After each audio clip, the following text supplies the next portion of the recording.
передаю слово Андреасу Баумерту. Okay, so let us start. Hello, I'm Andreas Baumert from Germany, Hanover, and I just want to briefly tell something about some approaches in plain language. The first point which I mention is why is it so difficult to understand written text? I mean, whatever we're doing, the question is, why don't people understand what we write? How can this happen? We have schooling and so on, but people won't understand. And I found a couple of reasons I'll tell you. Number one, by nature, our brain is designed for spoken language only. That's the point. I mean, we have no brain who can afford or who can work with a written language by nature. It needs a complicated process of teaching and training to learn to read and write language. So it is not, our brain is not designed for reading and writing. No chance.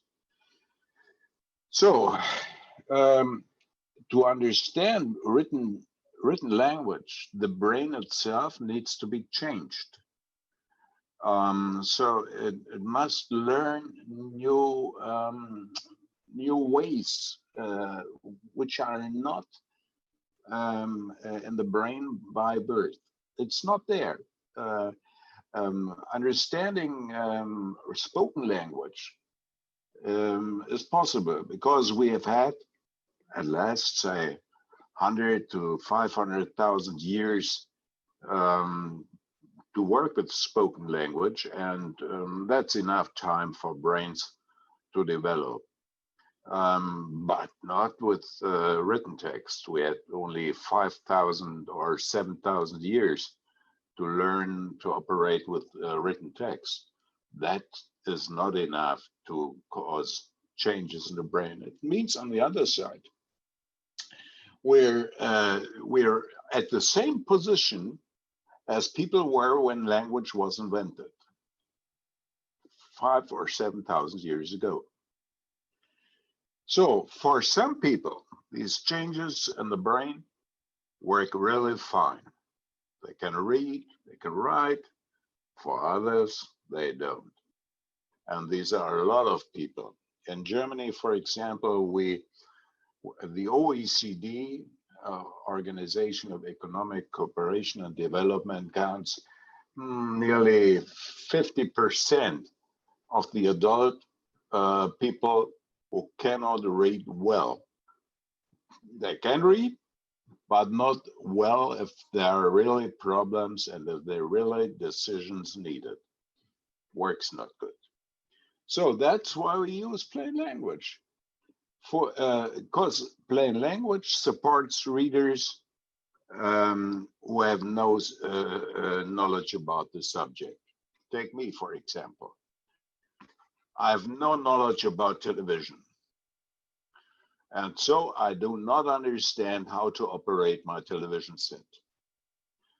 My wife is an engineer and she doesn't understand it either.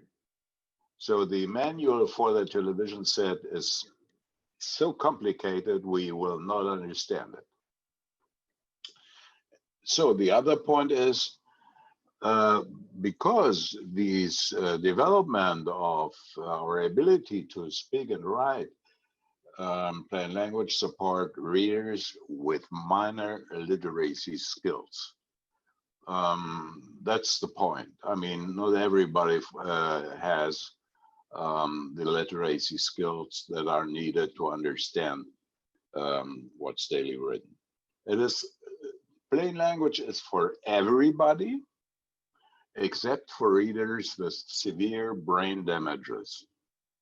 Severe brain damages require another kind of language. That's for clear.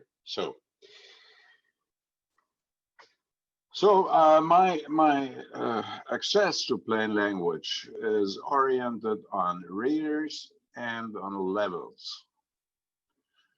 The highest level, and that's necessary in a lot of companies, and it's my experience in companies I work for.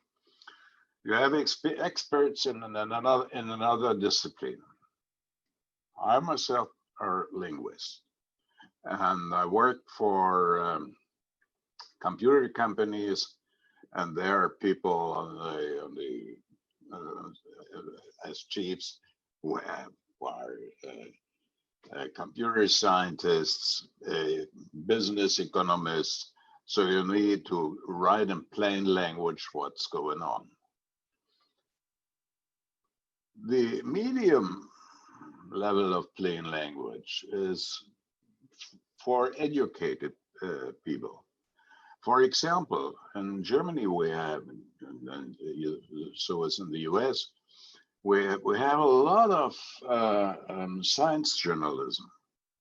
We are facing a lot of threats, for example, climate change or things like this.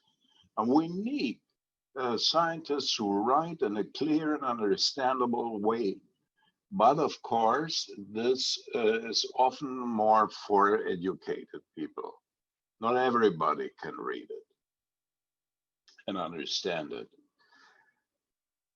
The last point is plain language on a low level. That's for everybody. That's my television manual. That's what authorities send to people, insurances, sports clubs, you'll see this all.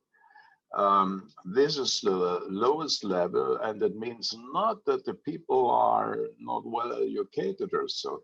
No, it just means that sometimes you have no idea about what's going on a certain area. For example, the television set.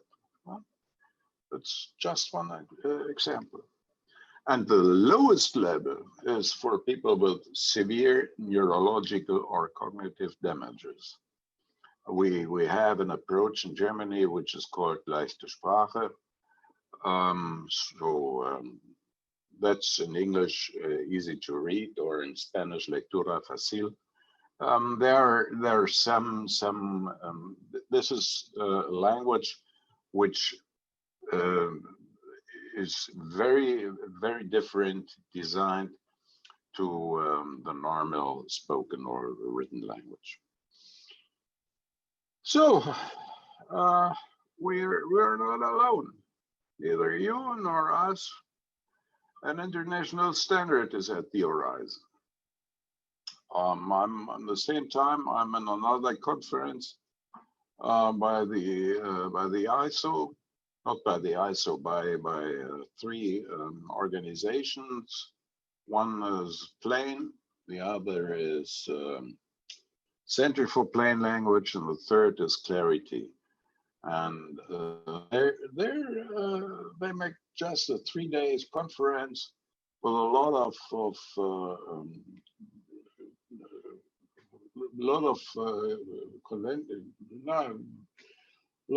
papers and so on. And this standard, I put the number in 24491. Any document in plain language follows 4 principles. The first principle, the content is what the readers need.